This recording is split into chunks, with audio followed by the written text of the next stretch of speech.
Well, welcome to the Top Gun Show. Back on the show today is Blaise Brady, the National Director of Channel Sales at QOS Networks, the sponsor of the Top Gun Show. Prior to his nearly 2 years at QOS Networks, Blaise has held sales leadership and sales partner development positions at Windstream, CenturyLink, Spectrum Business, and Level 3. He's a telecommunications expert with over 20 years experience who truly understands the mind of the customer as well as that of the sales partner. Blaise, welcome back on the show. Thank you so much, Steve. Glad to be here. Well, in prior episodes, we've learned about the types of services you offer, to whom, and we've talked about your unique value proposition. Today, I want you to take us through the anatomy of a deal. Please talk about a recent win, how and when you were introduced to the opportunity, and what role you played in closing the sale. Excellent, Steve. Thank you so much. So I'm reminded of a financial organization that we recently won, about a 40-site business. So not massive, but definitely a good mid-market size enterprise business. And they came to us because they were faced with a challenge. And the challenge was this: their existing WAN solution, their existing networking solution, was literally standing in the way of their ability to grow their business, right? And just like any other buying behavior, customers are buying results, right? They're not buying, SD-WAN. They're buying the results that SD-WAN can deliver and the results that QoS can deliver. So in their legacy WAN solution, they were unable to add new locations, right? They were unable to grow, through acquisition or even grow organically easily, because every time they wanted to add a new location or maybe acquire a business, they would have to look at it and say, okay, well, we can afford to acquire it. We can put down that, X amount of dollars to buy their business. But what's the operational lift going to be behind the scenes, right? Are we going to be able to envelop their network and envelop those locations into our business? How long is that going to take? Do we have the staff? Do we have the know-how? Do we have the knowledge to do that? And they were doing some acquisition, but not nearly as much as they wanted to. So they made the decision at some point in their decision-making process that they were going to SD-WAN environment because there's going to be a better solution. So they went to their trusted advisor, a partner of ours that's been selling QoS for many years. She was actually our number one partner in 2020 and has already having a great 2021. And she brought the customer to us because she's told the customer, QoS can solve for this. Yeah, of course they can provide SD-WAN, but there's a lot of companies that can provide SD-WAN.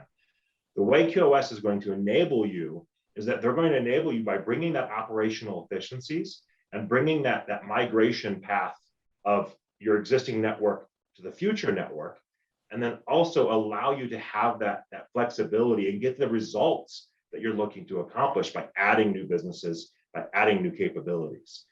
The second thing that they were looking to do is they were looking to take more advantage of cloud-based applications.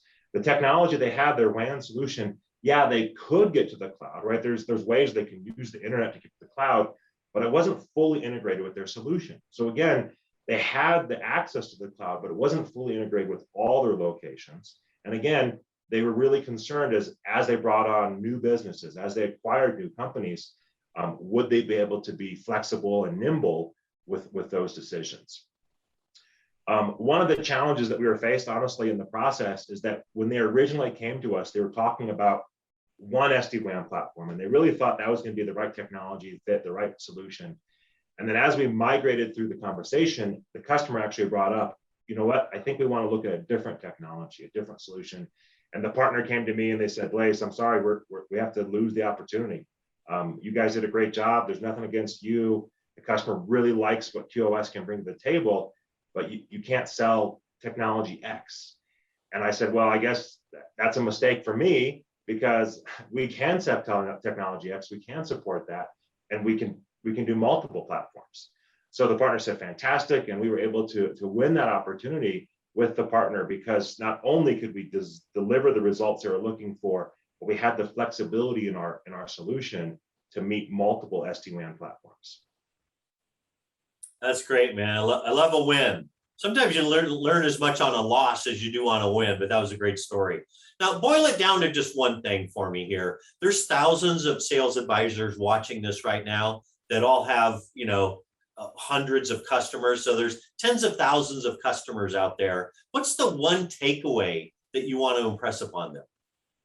So I would definitely say, go back to episode 2 and see what I said in the first, in episode 2 and talking about the value of the relationship.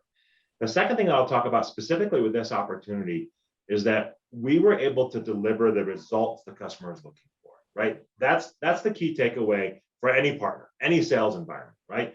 I jokingly say that, my family, we bought a camper about 2 years ago now. And the reality is we didn't buy a camper, we bought weekend family fun, right? And that weekend family fun allows us to spend time as a family and get out and enjoy the outdoors. And so for this opportunity, the reason why QOS won, the reason why the partner won, is because we were together able to deliver the results the customer is looking to accomplish. Yeah, and when you retire, you can go into camper sales, because that's a true statement what you just said. Now let's shift and talk about your career. What's the best business advice you've ever received, and from whom? That's a really good question. And honestly, I can think about quite a few people who've given me this advice. So I don't know who gave it to me first, but I can think back to a couple folks that have said the following: focus on value and success will follow, right? Deliver value and success will follow you. And I've tried to embody that in my career, as focusing on value with my partner relationships, focusing on value with customer relationships. And that's one of the reasons why I came to QOS. One of the reasons why I love working for QOS is the fact that QOS is also focusing on that result, focusing on the value, and then success follows. Just like we talked about with that customer moments ago, that we were able to focus on their desired outcome. And then of course the win was the result.